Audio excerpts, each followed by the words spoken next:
Hey guys, welcome back. For this week's video, I wanted to touch base on a mindset that I've seen come up multiple times in the comments on my training videos on TikTok. It's not necessarily that it's a toxic mindset, I just think there's a lot of uneducated people out there that don't really understand the benefits of training outside of playing, and I also want people to understand the amount of time that I've put into my training, the amount of research that I've done on certain exercises, the benefits they hold, and even gamer health. Now, as I dive into this, I want everyone to keep an open mind because I promise you, there is more to improving than just playing the game.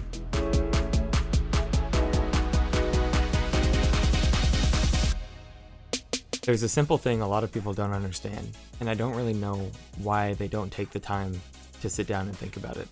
When it comes to improving your skills in any aspect, there's only one way to do it, and that's practice.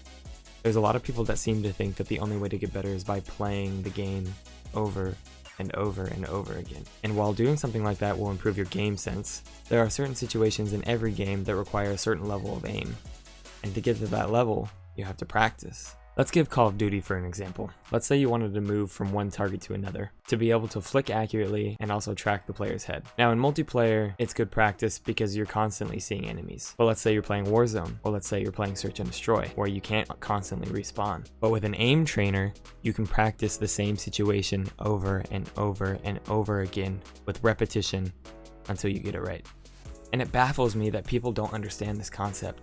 Because it's not so much that you can't improve by playing the game, because obviously you can. But the fact of the matter is that for some people, it's the level of speed in which they can improve. Not everyone is born a talented genius. Not everyone is a strategist. Not everyone is an aim god. And for average players like myself, we have to put in the work.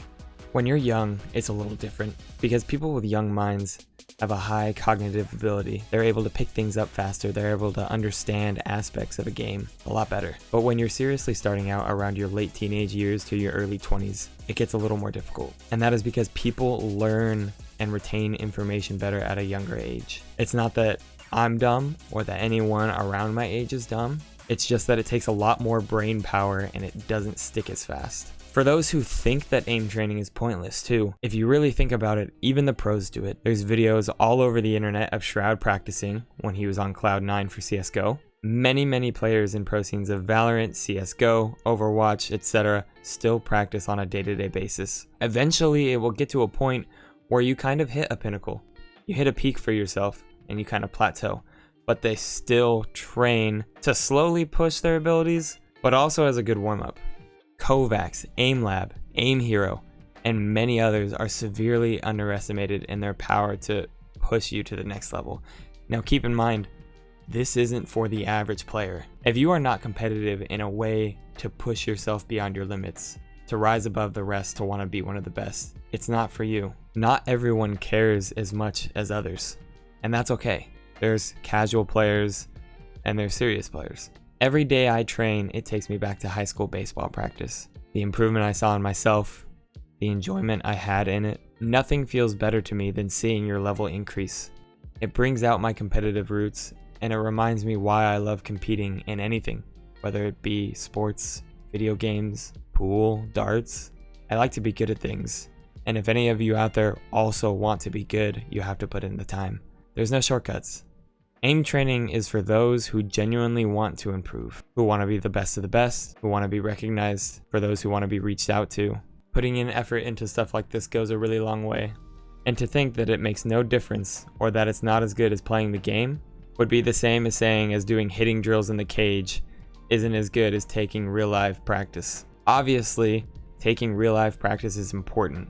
But if you don't improve on those fundamental skills, if you don't hone your swing mechanics and perfect your movement, you're gonna whiff at the plate in a game. And it's the same in video games. If you don't hone your aim, if you don't acquaint your arm to moving certain ways, you're gonna overcorrect, your crosshair placement's gonna be off, you're gonna miss shots. I also wanna add that aim can be broken down into probably more than two aspects, but the basic two are flicking and tracking. And depending on the game you wanna be good at, depends on what you're gonna focus on more. If you really want to advance to the next level, look up new exercises, look up new routines, look up gamer health. Do everything you possibly can to keep a clear mind and focus on what you need to improve on. I think it's been really hard for a lot of people to understand why this can be so beneficial. Coming from a competition standpoint, it's really not that hard to grasp, but there's a lot of casuals who really don't get it. Again, thank you guys for watching. I really appreciate it. If you guys ever have any future ideas for videos, go ahead and leave it in the comments, or you can pop into my stream. Again, I stream every Monday, Tuesday, Thursday, and Friday from 11 p.m. to 6 p.m. MST. You can always pop in, say hi, ask any questions, and I'll answer them for you. I'll see you guys in the next one.